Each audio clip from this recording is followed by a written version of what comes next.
السلام علیکم۔ آج کا ٹاپک اقبال، قرآن، امام اور زبان ہے۔ اقبال کے بارے میں کیا بات کرنی ہے؟ آپ دیکھ لیں 1400 سال میں کوئی بھی آپ کو ایسا شاعر نظر نہیں آئے گا کہ جس نے امت مسلمہ کے بارے میں اتنی زیادہ بات کی ہو جتنی اقبال نے بڑے بڑے مشکل قسم کے صوفیزم کے ٹپیکل عقدے قسم کی باتیں کہ جو صوفیوں کو چلا کشیوں مراقبوں سے سمجھ نہیں آتی، تو وہ ڈیفرنٹ اپنے آئیڈیاز بنا لیتے ہیں۔ تقدیر کے بارے میں اقبال نے ایک ہی شعر میں سارے آئیڈیاز کو ختم کر دیا۔ تو اس نے یعنی کہ ایسے ایسے شعر لکھے، تقدیر کے پابند نباتات و جمادات، مومن فقط احکام الہی کا پابند۔ اللہ کے آرڈر کی طرف لے کے آیا ان لوگوں کو کہ اللہ کے حکم کی طرف آؤ، مومن ہو اگر تم تو یہ کیا کہ اس تقدیر کے مسئلے میں صوفیزم میں الجھے ہوئے ہو کہ تقدیر کیا ہے یا کس کے مسائل کیا ہیں۔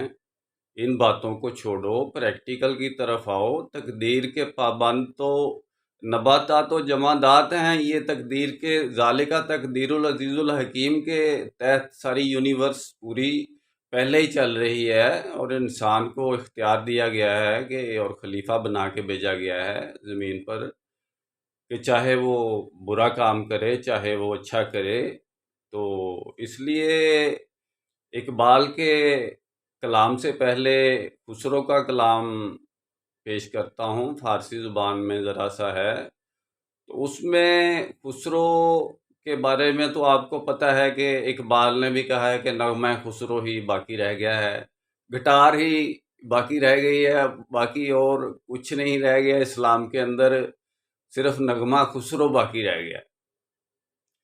تو خسرو بیچارہ گانے بجانے کے یہ وہ کام کے بارے میں بھی لکھتا رہا، لیکن ایک دو جگہ پہ میں نے دیکھا کہ خسرو محمد رسول اللہ صلی اللہ علیہ وسلم سے محبت بھی کرتا ہے۔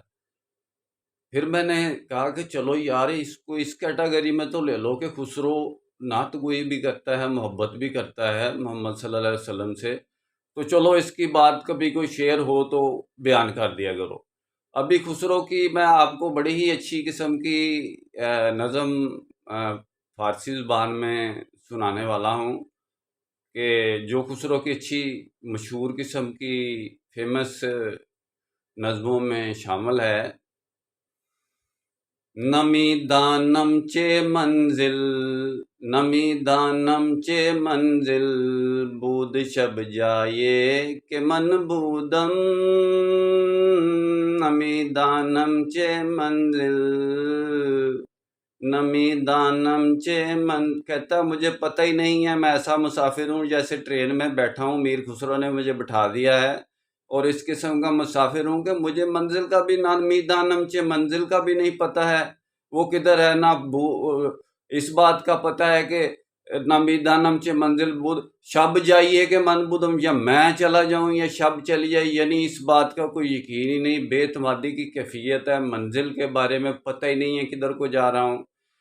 تو اس قسم کی یعنی کہ وہ خسرو ڈائریکشن پیش کر رہا ہے سٹارٹنگ میں پوائنٹ پہ کہ یہ کس قسم کی محفل ہے جس میں جا رہا ہوں۔ نمی دانم چے منزل، نمی دانم چے منزل، بود شب جائیے کہ من بودم، نمی دانم چے منزل، نمی دانم چے منزل، بود شب جائیے کہ من بودم، بہر سورک سے بسمل، بہر سورک سے بسمل، بود شب جائیے کہ من بودم بہر سورک سے بسمل. کہتا لیکن اس رات کی ایک خوبی یہ ہے کہ میں ہر طرف ایک رقص بسمل، موت و زندگی کا رقص دیکھ رہا ہوں، ہر طرف ایک بڑی تگ و دو دیکھ رہا ہوں. اس رات میں یہ بھی ایک یعنی کہ کوالٹی ہے. خسرو بیان کر رہا ہے کہ ایک جگہ پہ اسی رات میں ایک قلندر بھی بیٹھا ہوتا ہے، مرد قلندر، درویش آدمی. خسرو کہتا ہے کہ وہ بھی وہیں بیٹھا ہے. وہ کیا کہہ رہا ہے اس کے بارے میں؟ بسوز اندروں ہر کس قلندر نالمی گفتم عجب شور بے محفل، عجب شور بے محفل بود شب جائیے کہ من بودم، عجب شور بے محفل، عجب شور بے محفل بود شب جائیے کہ من بودم، عجب شور بے محفل. بسوز اندروں ہر کس قلندر نالمی گفتم عجب شور بے محفل، عجب شور بے محفل بود شب جائیے کہ من بودم، عجب شور بے محفل. وہیں پر ایک عاشق مزاج لڑکیوں کے حسن کا دل دادا بھی بیٹھا ہوتا ہے. دیکھ خسرو کا کمال ہے، اس کی شاعری ہے، اس نے کہاں سے ایسے ایسے لوگ پکڑ کے ہر کائنڈ کی قسم کے لا کے رکھے ہوئے ہیں اپنی شاعری میں. یہ اس کو شاعری کہتے ہیں. فصاحت و بلاغت شاعری کی یعنی کہ ایک سمجھ لیں کہ بیس ہے. ہر لٹریچر کی شاعری جو ہے اس کی لٹریچر کی سب سے اعلیٰ کوالٹی بیان کی جاتی ہے کہ جو اس لٹریچر کے بارے میں آپ کو لینگویج کے بارے میں پتہ چلاتی ہے کہ کیا ہے. بات یہاں پر خسرو کی ہو رہی ہے کہ خسرو کے اس محفل میں ایک حسن پرست بھی بیٹھا ہوتا ہے. تو وہ کہتا ہے کہ پری پری پہ کر نگارے سرو کدے لال رخ سارے سراپا آفت دل، سراپا آفت دل بود شب جائیے کہ من بودم، سراپا آفت. کہتا میرے لیے تو یہ سراپا آفت دل بود بنی ہوئی ہے. یہ پری پیکر بڑی پری جیسی، نگارے سرو قدے بڑے لمبے قد والی، لالا رخسارے اور لالے جیسے سرخ رخساروں والی، یہ بروک شیلڈ والی جیسی جو لڑکی ہے. وہ حسن پرست کہہ رہا ہے کہ میرے لیے تو یہ یعنی کہ ایک بالکل ہے نا یعنی کہ بہت ہی جنون والا یعنی کہ خیال ایسا. پری پیکر نگارے سرو قدے لالا رخسارے سراپا آفتے دل، یعنی میرے دل کے لیے سر سے پاؤں تک لے کے آفتے دل، سراپا آفتے دل بود، یعنی دل کے لیے آفت بنی ہوئی ہے. یہ آفتے دل بود شب جائے گا من بود. ادھر یہ پڑا خسرو اپنے یعنی ڈائریکشن سے ہٹ گیا. اب خسرو اپنی ڈائریکشن پر آ رہا ہے. دیکھیں محمد صلی اللہ علیہ وسلم کو بھی اس کو محبت ہے. تو آخری شعر میں آپ صلی اللہ علیہ وسلم کا کیسے ذکر کرتا ہے سنیں ذرا. خدا خود میر مجلس بود اندر لا مکان خسرو، محمد شمع محفل، محمد شمع محفل بود شب جائیے کہ من بودم، محمد شمع محفل، محمد شمع محفل بود شب جائیے کہ من بودم، محمد شمع محفل. ہم تو اس شمع کے محفل کے شمع رسالت کے پروانے ہیں. ابھی دیکھ لو ہم صرف پروانے ہیں، ہماری پرواز دیکھو کیسی ہے. تو جو شمع رسالت کے دیوانے ہوں گے وہ کیسے ہوں گے. ابھی تو تم نے پروانے دیکھے ہیں، دیوانوں کو تو تم نے دیکھا ہی نہیں. بات یہ یہاں پر ہو رہی تھی اقبال کی فارسی کلام اسی طرح کا ہی بالکل جیسے خسرو کا ہے اسی وزن پہ، یعنی کہ اقبال کا بھی کلام ہے، تو وہ اقبال کی شاعری اور خسرو کی دیکھو کیسے ڈیفرنٹ ہے کہ اقبال کیا شاعری کر رہا ہے۔ اقبال کہہ رہا ہے کہ بیا ساکی اے ساکی ادھر لا، فارسی میں کہہ رہا ہے زبان میں کہ اے ساکی ادھر لا بیا ساکی نوائے مرغ زارت شاخسار آمد۔ اب تو پرندوں کی آوازیں شاخوں سے بھی آ رہی ہیں، اب تو یہ مجھے پلاؤ، اب تو جام لاؤ، بیا ساکی لا ساکی بیا ساکی نوائے مرغ زارت شاخسار آمد، یعنی اب تو وہی موسم آ گیا پہلے والا۔ اس کو ایسے بیان کر رہا ہے، میں آپ کو سناتا ہوں، پرشین لینگویج میں ہے۔ بیا ساکی نوائے بیا ساکی نوائے مرغ زارت شاخ سارامند، بیا ساکی نوائے بیا ساکی نوائے مرغ زارت شاخ سارامند، بیا ساکی نوائے بیا ساکی نوائے مرغ زارت شاخ سارامند، بہار آمد نگار آمد نگار آمد قرار آمد، بہار آمد نگار آمد نگار آمد قرار آمد،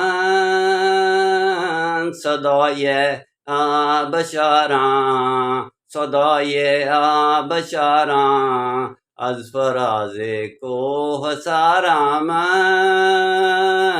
صدای آبشاراں صدای آبشاراں از فراز کوہ سار آمد، صدای آبشاراں۔ یہ ہے اقبال کی بیا ساکی نوائے مرغ زارت شاخ سار آمد، بہار آمد قرار آمد، بہار آمد نگار آمد نگار آمد قرار آمد۔ تو اقبال کی ساری پرشین لینگویج میں بھی اتنی زبردست وہ حجرہ نشینی گزر گوشہ صحرا گزین، کہتا حجرے سے مولوی باہر نکل چل گوشہ صحرا کو گزین کر کھوتی دیا پترا، حجرہ نشینی گزر گوشہ صحرا گزین، حجرہ نشینی گزر گوشہ صحرا گزین، ہم بشب ماہتاب، کہنا میں تے ماہتاب دے نال اپنی رات گزارنا، تو خودی دے کدھر لگا پھرنا ہے۔ ہم بشب ماہتاب تند روی چون شہاب، چشم تو نہ دیدہ خواب، خیز کے در باغ و راغ قافلہ گل رسید، خیز کے در کہنا اٹھ بہار آئی پئی ہے پہاڑاں دے وچ، خیز کے در باغ و راغ باغاں دے وچ، خیز کے در باغ و راغ قافلہ گل رسید، آ کے قافلہ پھلاں نے لایا پیا ہے، آ کے ادھر بھی غور کر۔ میں ہوں پنجابی شروع ہو گیا، میری مرضی، میں پاکستانی ہوں، جڑی مرضی لینگویج بولنا۔ تو اقبال کی شاعری جو ہے، میں پنجابی میں قرآن کا بھی ترجمہ الحمدللہ کر سکتا ہوں۔ یہ ساری طاقت مجھے قرآن امام کی محبت سے ملی ہے کہ میں ایک نقطے پر بات کرنا چاہتا ہوں، تو وہ نقطے میں سے وہ اقبال کا جیسے شعر ہے کہ لہو خورشید کا ٹپکے اگر ذرے کا دل چیریں، جیسے ایٹم بم جیسی توانائی نکلتی ہے اور میرے خیال کو ایسے دنیا میں پوری میں سرکولیٹ کرتی ہے جیسے سارے ایسے لگتا ہے مجھے کہ 1 یونٹ ہے۔ یہ ساری بات قرآن امام سے محبت کی وجہ سے اور اپنی سوچ کو بلند رکھنے کی وجہ سے اور اپنے مقصد کو، ٹارگٹ کو بلند رکھنے کی وجہ سے، مقصد ہی اتنا بلند ہے. دیکھیں نا، مقصد کیا ہے؟ میرا مقصد ہے امت کی وحدت، خدمت اور خیر کا کام. دیکھیں کسی اور جماعت کا یہ مقصد ہے؟ ہر جماعت نے اپنے الگ الگ مقصد بنائے ہوئے ہیں اور سٹل مقصد ہیں. اس وقت پریزنٹ کنڈیشن میں قرآن امام کی کیا ڈیمانڈ ہے اب اس وقت، وہ یعنی کہ میرا مقصد ہے. اور کیسے اس مقصد پہ چل رہا ہوں، میں نے آپ کو بتایا ہے کہ مقصد پہ قرآن امام کی بات کر رہا ہوں نا. مقصد پہ یعنی کہ میں شرعی نسبت کی، جو مسلمین کی نسبت ہے، جس کو آپ سب لوگ مانتے ہیں، شرعی نسبت کی بنیاد پر چل رہا ہوں. اپنی کوئی بات سے کوئی بات نہیں کی، جس کی بنیاد پر ہمیں سب کو چلنا چاہیے.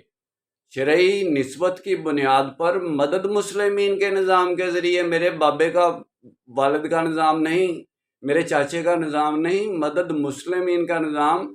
وہ نظام کے جس میں جو آپ کو مدد مل رہی ہے، وہ مدد ملنے والی اسمی، قولی، فعلی قرآن کی تینوں حالتوں میں مسلمین کے نام سے ہو. اسمی طور پر بھی، قولی طور پر بھی، فعلی طور پر بھی. اس کا فعل بھی یہ ظاہر کرے کہ یہ مسلمین ہیں. بھائی یہ جھگڑے والی مدد نہیں ہے، یہ لڑائی والی، فتنے فساد والی مدد نہیں ہے، یہ پولیٹکس والی مدد نہیں ہے. یہ تو امن قائم کرنے کے لیے اور یونائٹی قائم کرنے کے لیے ایک ہیلپ ہے. یہ ایک مدد مسلمین کا نظام ہے جو اللہ تعالیٰ نے اسلام کے ذریعے ہمیں دیا ہے. ان لوگوں کو کیا پتہ ہے جو یہ ریلیجیس پارٹی والے لگے ہوئے ہیں، اسلام کو کیسے استعمال کر رہے ہیں. انشاءاللہ پھر ڈیٹیل میں بات ہوگی. اب مجھے اجازت دیں، پھر ملاقات ہوگی. اللہ حافظ.